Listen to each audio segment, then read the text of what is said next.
Laurent Roland-Torriques, bonjour. Maury Agua, bonjour. Amis téléspectateurs et internautes d'Eden TV, bonjour.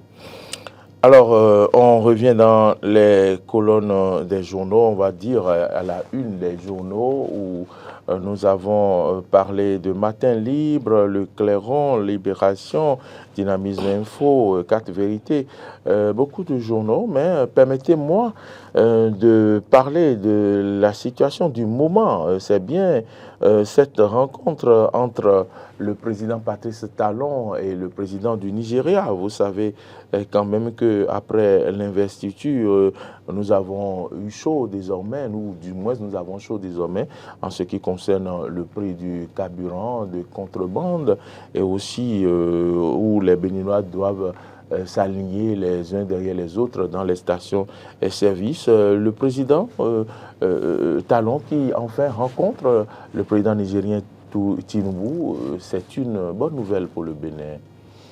Oui, c'est une bonne nouvelle pour le Bénin. C'est une bonne nouvelle d'ailleurs pour l'économie béninoise, il faut l'avouer. Parce que depuis 2016, Patrice Talon a une vision, une ambition pour son pays, le Bénin, laquelle ambition n'est certainement peut-être pas partagée par tous les Béninois, parce que peu ou prou, il y a des grincements dedans à certains niveaux. Et donc, quand vous avez une ambition comme ça, que vous prenez des mesures, vous faites des réformes, et que le peuple n'est pas peut-être en fait preneur de cette réforme, dans son entièreté, cette réforme, et que c'est l'économie la plus, en tout cas, dense de l'Afrique de l'Ouest qui en arrive à prendre des décisions pour vous accompagner dans votre ambition, c'est une bonne nouvelle.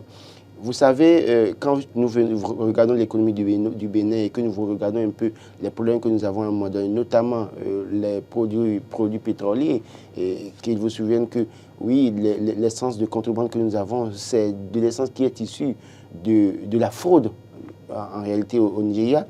Et c'est de l'essence d'abord brute qui est volée par certaines personnes au Nigeria qui raffinent d'ailleurs à leur manière ce produit-là et qui envoient au Bénin. Et donc, quand vous regardez tout ça là et vous regardez un peu les conséquences que ça pouvait avoir sur l'économie et notamment sur les moteurs des véhicules, en cours des propriétaires de véhicules de moto dans une certaine mesure, il fallait à un moment donné arrêter la saignée. Et donc, quand Patrice Talon est arrivé en demandant que tout le monde doit pouvoir aller dans les stations, en permettant que les gens installent beaucoup plus de stations, les Béninois n'ont pas compris l'enjeu.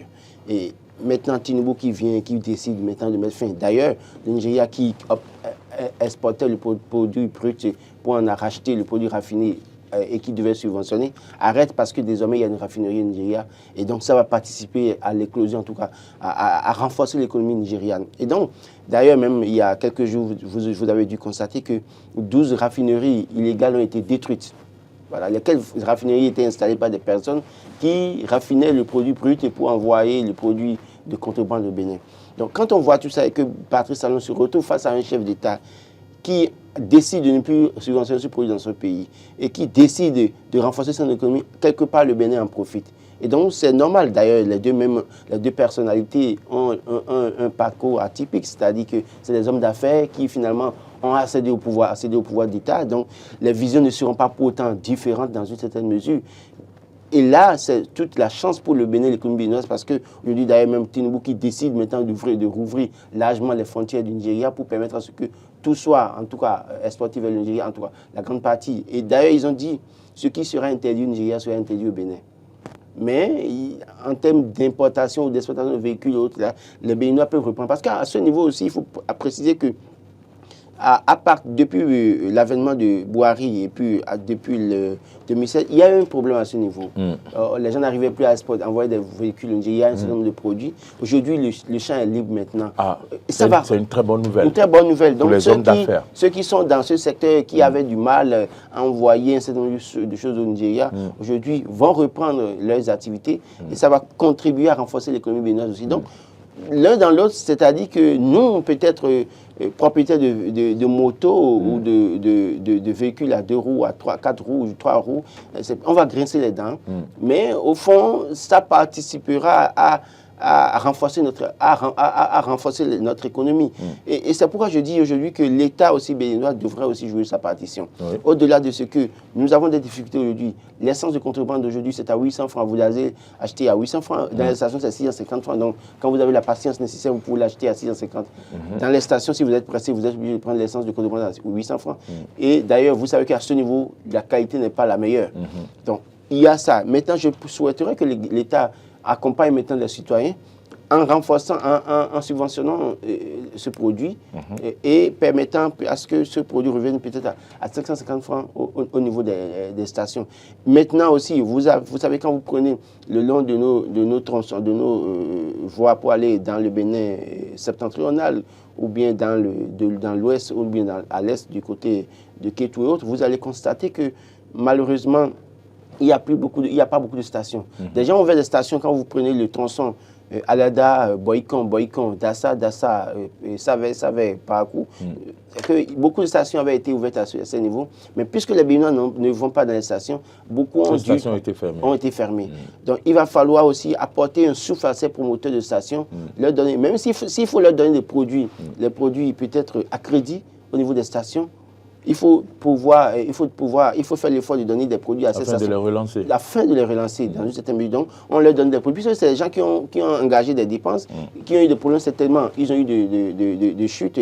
En tout cas, ils n'ont pas eu de bénéfices. Ils ont payé des salaires pendant un moment. Ça ne vendait pas, ils ont dû fermer. Donc aujourd'hui, on peut renforcer ces stations en leur donnant des produits pétroliers à crédit, signer un protocole d'accord avec cette station-là, et de sorte que toutes ces stations maintenant soient renforcées, aient le produit dont les Béninois ont besoin.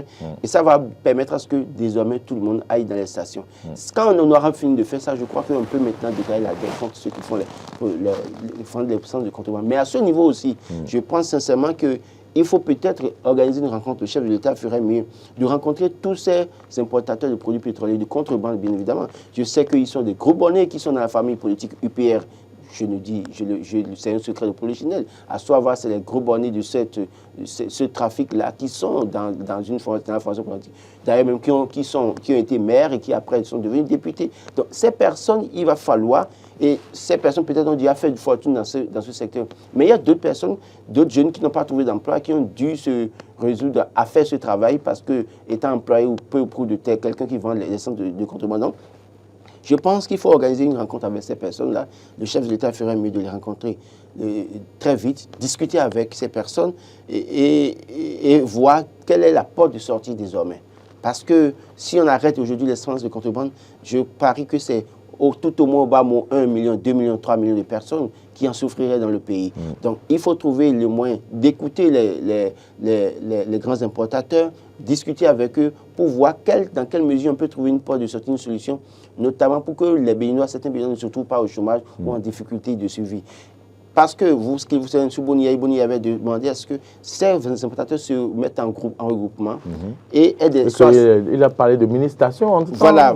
Et il y avait quelques échantillons qu'on avait eu à l'époque. Il y avait un échantillon qu'on avait eu au niveau de Carrefour, Badjo Médé. Oui, mais également les stations, le camp Guézon. Non, à l'époque, la mini-station, il y en a qui avaient fait cette mini-station mobile, mais qui approvisionnaient ça, en tout cas, avec les produits de contrebande. Non, aujourd'hui, je pense qu'il faut travailler à ce que ces importateurs installent des stations qui respectent les normes. Il y a l'un des importateurs qui a ouvert une station vers Bidesessi il y a à peine un an, mais quelques mois après, j'ai compris que ça a fermé. Parce que les gens n'allaient pas dans les stations. Il a dû fermer, donc la station est encore là. Donc, comment faire pour les renforcer, les encourager à faire cela, pour que ces jeunes qui se retrouvent dans ce secteur puissent se reconvertir. Soit les stations vont les récupérer, ou bien soit on nous trouve un projet pour récupérer ces jeunes-là et faire travailler à leur reconversion, pourquoi pas. Très bien. Je vois que vous avez abordé le sujet, mais également en proposant des solutions, tout en voyant déjà les conséquences des dispositions qui seront prises par rapport donc à l'essence de contrebande. Je pense quand même qu'avec l'arrivée de Tinubu au Nigeria, beaucoup de choses vont rentrer dans l'ordre au Bénin et que quand même les hommes d'affaires qui dont les affaires ont chuté, vont reprendre, puisqu'on apprend que le trafic de véhicules et tout ça va reprendre. Je pense que c'est tout souhait pour les Béninois. C'est très intéressant parce que les relations n'étaient pas au beau-fils avec le président Bouhari. On a connu quand même des temps difficiles, il faut le reconnaître, oui, avec où un Béninois qui devait faire rentrer un sac de riz au Nigeria avec tous les soucis. Oui. Donc j'espère que le président de la République, Patrice Talon, va continuer les échanges avec le nouveau président du Nigeria. Ça a contribué véritablement renforcer les relations entre le Bénin et le Nigeria. Ça a contribué aussi à la chute des actes déclarés en douane. Parce que c'est des gens qui faisaient beaucoup d'affaires avec le Nigeria et qui, à un moment donné, étaient en difficulté. Et donc, je crois que l'un dans l'autre, la rencontre entre les deux, les décisions prises par les deux chefs d'État, ces décisions vont beaucoup contribuer à donner de la joie à beaucoup d'opérateurs économiques du côté du Béninois, mais également du côté du Nigeria. Ce n'est pas que les Béninois qui en profiteront. Les Nigériens aussi se retrouveront à travers ces décisions. Et je crois que ça va renforcer davantage Tinubu. Je vais aller à la une du quotidien Matin Libre, mais également Dynamisme Info a évoqué le sujet à sa une. Djemba, Soumanou Djemba, qui implore le pardon de Talon par rapport donc à la libération de Rekia Madougou. Mais Dynamisme Info parle de appel au bon cœur de Talon. Pourquoi Soumanou Djemba s'invite dans cette histoire de demande de pardon? Bon, je dirais mieux vaut tard que jamais, parce que Rekia Madougou a été arrêté en 2021, nous sommes en 2023.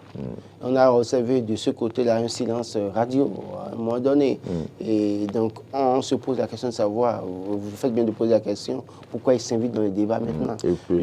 Je crois que il fallait vraiment que Djemba se prononce. C'est vrai que quand il se prononce, je veux bien lui demander, est-ce qu'il se prononce au nom du parti Force Coric pour un Bénin émergent, ou bien il se prononce en tant qu'individu. En tant qu'ancien ministre de la République. Parce que Rekia Madougou, qu'on ne le veuille pas, est de l'opposition. Le parti FCBE est de l'opposition, en tout cas se réclame de l'opposition. On a arrêté quelqu'un de l'opposition. Le parti est resté, je dirais, plus ou moins silencieux sur la question. Et c'est quelqu'un qui est l'un des membres influents du parti, qui d'ailleurs a été colistier de Paul Rompouet, qui s'invite dans le débat pour faire cause pour Rekia Madougou, en tout cas pour demander, implorer le bon cœur du Patrice Talon. Je crois que la FCBE, le parti FCBE aujourd'hui, ou bien certains responsables du FCBE, ont besoin de se repositionner sur l'échiquier national. Parce que quand on a fait tout ce combat, et que finalement, en tout cas à l'arrivée, on se retrouve affaibli, il faut prendre des décisions ou bien avoir des comportements pour se repositionner sur l'échiquier politique national. Et je crois que Ousmane Djemba a trouvé la meilleure option, la meilleure solution, c'est-à-dire que qu'on le veuille pas, Rekia Madougou, Joël Ivoire et consorts en prison aujourd'hui, c'est devenu l'affaire de beaucoup de Béninois. Et quand c'est l'affaire de beaucoup de Béninois, quand vous allez dans ce sens, vous êtes bien vu par le Béninois, vous êtes bien apprécié par le peuple béninois. Donc, je crois que pour résumer un peu sa posture, aujourd'hui, c'est ce qu'on peut dire. Mais c'est déjà aussi bien qu'il en parle parce que, oui, Rekia Madougou est en prison depuis 2021. D'aucuns disent que elle est prisonnière politique, notamment prisonnière politique Joël Ivoire. Et les membres du pouvoir vous diront que ce n'est pas des prisonniers détenus politiques. Moi, je dirais que c'est les gens qui sont allés en prison du fait des intrigues politiques de 2021. Et donc, les intrigues politiques étant derrière nous, il faut réfléchir véritablement à quoi faire pour sortir ces personnes de situation. C'est vrai que la justice a fait son travail. On ne va pas s'attarder sur le travail de la justice. La justice a certainement eu des éléments sur lesquels elle a tablé, elle a statué pour condamner les uns et les autres. Mais le chef de l'État étant le dernier recours en la matière pour cette situation, qui peut demander à ce qu'on gracie ou en amnistie quelqu'un, je crois que c'est à lui que tout le monde s'adresse maintenant. Que ce soit les partisans de Rekia Madougou, que ce soit les partis des démocrates, que ce soit Djemba maintenant. Et je veux bien voir, c'est pourquoi je dis, quelle est la position du parti FCBE sur la question? Parce que c'est Djemba qui a parlé. Djemba parle-t-il au nom du parti FCBE ou bien il a décidé d'aller en solitaire pour plaider la politique? Il a décidé qu'on entende un peu parler de lui, comme ça fait un moment qu'on n'a plus de ses nouvelles. Peut-être qu'il a voulu qu'on ait de ses nouvelles. Non, parce qu'au moins, on parle de lui maintenant sur ce plateau. Et il faut quand même qu'il qui s'accroche à un sujet, même si ce qu'il réclame vient de son cœur, peut-être quand même, ça fait qu'on parle de lui. C'est aussi une stratégie politique, si vous le voulez. C'est vrai que je n'ai pas voulu aborder la question sur ce angle. C'est pourquoi je disais tout à l'heure. Nous faisons des analyses, donc on doit aborder tous les angles. Nous sommes à une position, à un moment donné, à une étape de la vie politique du Bénin où chacun va chercher à se repositionner de façon stratégique. Et donc, oui, quand vous regardez un peu, puisque je vous ai dit, quand on fait tout le combat qu'ils ont fait avec le parti FCBE, et que n'eût été les députés qu'ils ont pu avoir en 2020, c'est qu'ils sont aujourd'hui affaiblis, totalement affaiblis, il va falloir se pencher véritablement du côté du peuple parce que et aller dans le sens du peuple pour estimer ou espérer, pardon. Je voudrais repréciser qu'il est le président d'honneur du parti Foscori.BD. Oui, justement. Émergent. Oui. Donc, je crois que c'est un repositionnement stratégique. Un repositionnement stratégique, on espère bien que... Mais de toute façon, le sujet sera entendu par le chef de l'État. Le sujet en l'État est bon. Donc, oui, on invite le chef de l'État peut-être à écouter. Peut-être qu'en écoutant Djeba maintenant, le chef de l'État peut vraiment agir. Oui, ben, pourquoi pas. Le président d'honneur du parti La Foscori.BD émergent a parlé. Donc, on espère que le président de la République écoute quelqu'un, enfin, et comme lui. Et voilà. On va donc maintenant parler de ce sujet-là. Le Clairon, quand même, qui évoque un dossier qui donne de l'insomnie à certaines personnes qui se sont investies pour acheter des parcelles chez Bénin Building Service.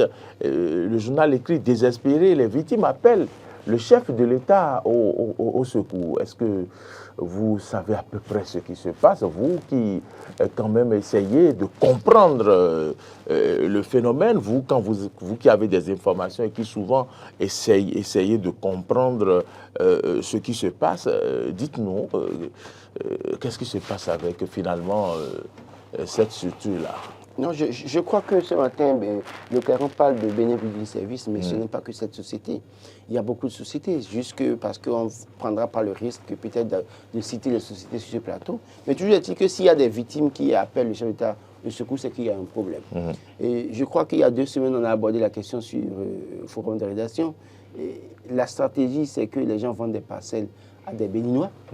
Lesquelles parcelles peut-être n'existent pas, ou bien c'est des parcelles qui appartiennent à 2 propriétaires et les mêmes entreprises, les 16 agences vont acheter les parcelles, vont négocier un contrat avec les propriétaires et disent maintenant, bon écoutez, ce que nous allons faire, je vais vendre pour vous, vous allez prendre tel montant. Les propriétaires acceptent et ils morcellent, ils vendent aux Béninois. Après, ils ne payent pas les propriétaires du terrain. Et donc, les mêmes propriétaires, ceux qui ont acheté viennent pour construire maintenant, c'est les propriétaires qui réclament leurs sous. Et donc, certains parmi eux qui ont l'argent sont obligés de racheter. D'autres personnes se tournent vers la justice. Et je crois qu'en l'état, cette situation est assez triste dans le pays.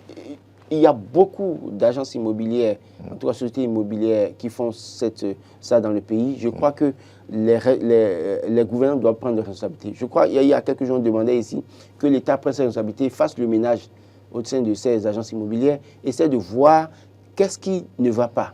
Pourquoi est-ce que certains Béninois peuvent en arriver à acheter les parcelles avec leur économie et malheureusement se retrouvent en difficulté. Pourquoi est-ce qu'on peut acheter une parcelle et ne pas avoir les papiers pendant 5 ans, 10 ans et parfois on supplie même les agences immobilières et ça, c'est pas réglé. C'est autant de choses qu'il faut régler. Et je crois que l'État ferait mieux parce que dans une certaine mesure, d'abord, le premier propriétaire des terres, c'est l'État. Avant qu'on ne trouve les propriétaires qu'on connaît. Et si certains se permettent de faire ça, c'est comme s'ils ont des couvertures dans le pays. Et ces couvertures, puisque quand vous prenez le dossier Bénin Building Service, vous prenez, il y a une autre société à Kassatou ici, qui a eu la même pratique avec les gens. Le patron de cette société est actuellement en cavale, on ne le voit plus. Et les gens, ceux qui ont acheté, passé chez lui, beaucoup parmi eux sont en train de pleurer. Certains ont fait des crises, certains sont malades, certains sont déjà décédés d'ailleurs. Et c'est des milliers de victimes.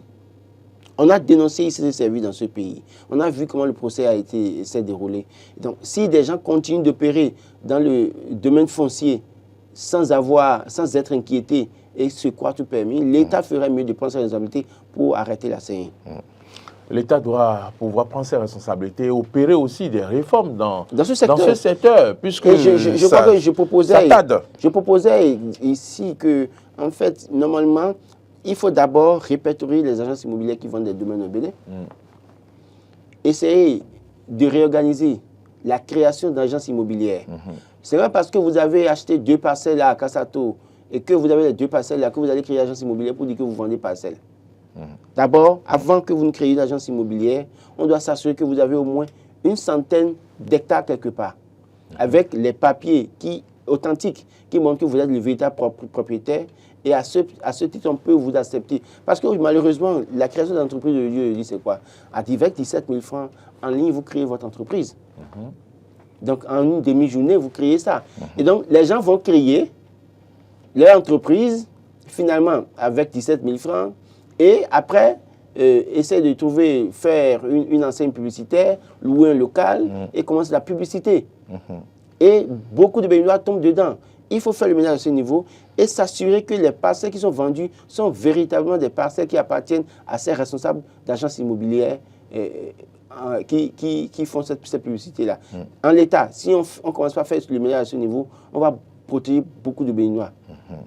Très bien, voilà qui a dit Laurent Roland Antoniquès alors qu'il sonne exactement 8 heures passées de 35 minutes à ma montre. On ira à la une du quotidien Les 4 vérités qui parlent de remise de trophées, l'échec au meilleur club, la Fédération béninoise de football avec de Chacus a respecté ses engagements selon un quotidien. Oui, en l'état, il faut déjà féliciter la Fédération béninoise de football pour ce qui a été donné comme trophée, comme enveloppe financière au meilleur club, au meilleur joueur de la Ligue Pro et même de toute la compétition. Mais moi, j'ai un problème. Lequel? Le problème, c'est le contenu des prix. Le montant donné au meilleur, le montant donné, les trophées, le montant donné au meilleur buteur, meilleur joueur. Je crois qu'il y a matière à redire là-dessus. Je crois qu'aujourd'hui, les prix qui sont donnés, si ce n'est pas que certains clubs ont les moyens de financer ce qu'ils font, c'est que ça n'encourage pas. Ah oui. 20 millions ou 10 millions à donner au meilleur, je ne sais pas combien 20 millions c'est combien. Non, pas 20 000. Hein. 20 millions 20 millions, vous pensez que c'est peu? Non, c'est peu. Écoutez, nous sommes sérieux. Nous sommes dans le football. 20 millions. Nous sommes dans le football. Le football, c'est 20 millions au club, non? Oui. En quoi c'est peu? C'est peu. Moi, je pense que c'est peu.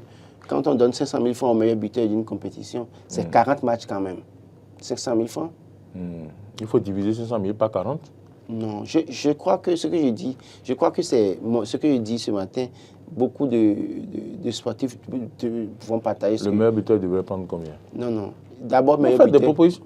Non, meilleur buteur, par exemple, écoutez, il faut trouver un moyen de lui donner peut-être une voiture. Un moyen de déplacement? La dernière fois, qui va entretenir comment? La dernière fois, il y a un... Ah non, s'il est bien payé dans son club, c'est fini. Oui, c'est si. Attendez, la dernière fois, il y a un joueur qui a fait un accident à Boycon, avec sa moto. Oui, qui est décédé. Oui, c'est vrai. Comment un joueur professionnel dans ce pays continue de traîner une moto, une vieille moto de 2011 qu'il a achetée peut-être quand il était étudiant? C'est vrai, vous faites bien de l'évoquer. C'est des choses qu'il faut régler. Vous avez dit meilleur buteur. Ça veut dire qu'il a du talent. Qu'il a du talent. Oui. Et le talent ne peut pas se retrouver sur une moto dans les rues de Cotonou, exposé aux accidents. Je n'avais pas vu sur cet aspect-là, mais je pense quand même vous dites vrai. Le meilleur joueur à qui vous donnez 300 000, 500 000. Pour moi, 500 000, 300 000. Excusez, je ne le dis pas. Moi-même, je ne suis pas millionnaire. Mais en fait, je dis, ce n'est pas de l'argent. Ça ne motive pas en réalité. Quand vous allez sortir pour acheter une voiture, à donner à un meilleur buteur ou au meilleur de la compétition, au meilleur joueur de la compétition. Pour le protéger de l'accident? Quand vous allez le faire, la prochaine saison, les jeunes vont mouiller le maillot sérieusement. C'est vrai. Mais avec 300 000 francs, 500 000 francs, et d'ailleurs même dans les clubs, certains clubs ont du mal à payer les joueurs à temps. Il y en a qui peut-être se permettent de payer les joueurs, d'attendre 2 mois, 3 mois avant de payer les joueurs. Et vous pensez que c'est un championnat, ça? Mais il faut quand même tricher ce qui se passe autour de nous. Il faut aussi encourager déjà ce qui se fait. J'ai commencé par féliciter la fédération. Oui, bon. J'ai commencé par féliciter pour ce qui a été fait. Mais je dis, il faut faire mieux. D'accord. Pour moi, il faut faire mieux en renforçant la cagnotte. Coton Sport, pardon, qui est champion l'année passée, qui a eu l'argent cette année encore. Mais Coton Sport a l'argent. On ne peut pas comparer, par exemple, Coton Sport aux autres clubs. On ne peut pas comparer ça au requin, par exemple? Non, mais bon, oui, bon, c'est le club, je dis moribond, même si Roquenieri, même de l'argent, c'est pas encore ça. Mais je crois que aujourd'hui, vous avez vu, ce qui est investi dans Coton Sport donne de la motivation aux joueurs. Aux joueurs, oui. Comment un club qui est venu en un an d'amener le pliant à tous les autres clubs. Les Buffs de Parcours étaient champions quand Coton Sport a commencé. Buffs de Parcours est où maintenant? Relégués. Ils sont au bas du tableau. Alors qu'il y a 2 ans, ils étaient champions du Bénin. Mais Coton Sport a mis l'argent. Lionel Talon met de l'argent. Et tous les bons joueurs vont vers Coton Sport. Voilà. Et d'ailleurs, même, ils ont envoyé des joueurs en Turquie. Oui. C'est parce qu'il y a de l'argent, il y a la motivation. Et ils se foutent pas mal des 20 millions, des 10 millions que la fédération doit envoyer. Parce qu'ils ont une vision. Quand vous avez la vision, vous mettez les moyens. Mais les autres clubs, c'est les promoteurs qui veulent vivre d'abord. Parce que même ils étaient peut-être des chômeurs ambulants. Et quand la subvention vient, ils pensent d'abord à leur famille. Après, les joueurs, est-ce que normalement un joueur ne doit plus être à moins de 300 000, 400 000 dans ce pays? Dans les clubs, tout au moins. Mais ils sont à combien? Les journalistes sont à combien? Les journalistes, j'ai toujours dénoncé ce état de choses au niveau des journalistes. Là, je parle des joueurs. Il y a des problèmes à régler. Il y a des problèmes à régler, oui, à tous les niveaux. Il y a des problèmes à régler. Donc, les promoteurs doivent revoir leur manière de faire. Si Lionel Talon met de l'argent et que les jeunes sont motivés, et qu'en 2 ans, de façon consécutive, son club est champion, ça veut dire que les autres promoteurs doivent réfléchir. La fédération doit réfléchir. Le ministère doit réfléchir. Ensemble, que pourront-nous faire? Parce que quand vous donnez la motivation, les gens sont capables de se surpasser, donner le meilleur d'eux-mêmes. Et à un moment donné, quand ils donnent le meilleur d'eux-mêmes, c'est-à-dire que d'autres clubs au plan européen ou américain, asiatique, les gens peuvent les identifier. Et vous pouvez les vendre et gagner de l'argent. Parce que le football, c'est du business. Si votre joueur est bon, on l'identifie, vous négociez, on vous paye quand même. C'est ça. Mais vous ne voulez pas mettre de l'argent.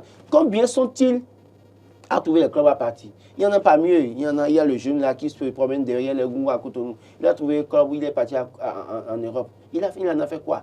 Parce qu'à un moment donné, il y a un problème. Donc, je crois qu'il faut nécessairement travailler à cela, motiver davantage les joueurs. La Ligue Pro, on doit pouvoir revoir. On ne peut pas continuer à donner 500 000 à un meilleur buteur, 500 000 à un meilleur joueur d'une compétition qui a fait 40 matchs. Ce n'est pas possible. Il faut augmenter la carrière. Allez voir avec les concessionnaires de voitures. Allez négocier des contrats à ce niveau. Faites la publicité pour ces personnes-là et demandez à ce que des véhicules soient donnés à ces meilleurs-là. Les meilleurs clubs, renforcés, au lieu de 20 millions, donnez 40 millions. Pourquoi pas 60 millions? Et qu'au niveau des clubs, quand on a les 60 millions, qu'on essaie de trouver au moins 1 million à tous les joueurs pour les motiver pour la saison prochaine. C'est comme ça que nous allons avoir un football compétitif. Les jeunes qu'on a vus, et au niveau de Ayema qui est 3e, le jeune qui a marqué le but face comment vous l'allez face au Sénégal. Moumouni. Voilà, il y a eu de la motivation. Le gars a voulu, c'est vrai que sur l'état, il a tenté, il a osé, c'est arrivé, il a marqué un but. Mais on a vu comment il a affaibli totalement Sadio Mané. Absolument. Mais si on met davantage de moyens, on motive les gars, on aura une équipe compétitive d'ici 3 ans, 4 ans, 5 ans. Il ne sert à rien de chercher à battre le Mozambique, à Maputo, avec les 1000 qu'on a eu pour dire qu'on veut aller à la CAN. Même si le Mozambique devait nous battre 5-0 là, acceptons ça, préparons-nous, renforçons l'équipe et mettons de l'argent dans le football béninois. Et pensons à l'avenir et non forcément à l'immédiat. Nous avons un football où les membres de la fédération sont riches, les présidents de club sont riches, mais les joueurs sont pauvres. Où allons-nous avec ce résultat, cette situation?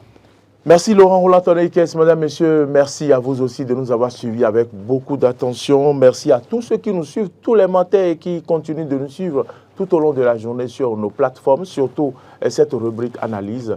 Merci de partager à foison sur les plateformes.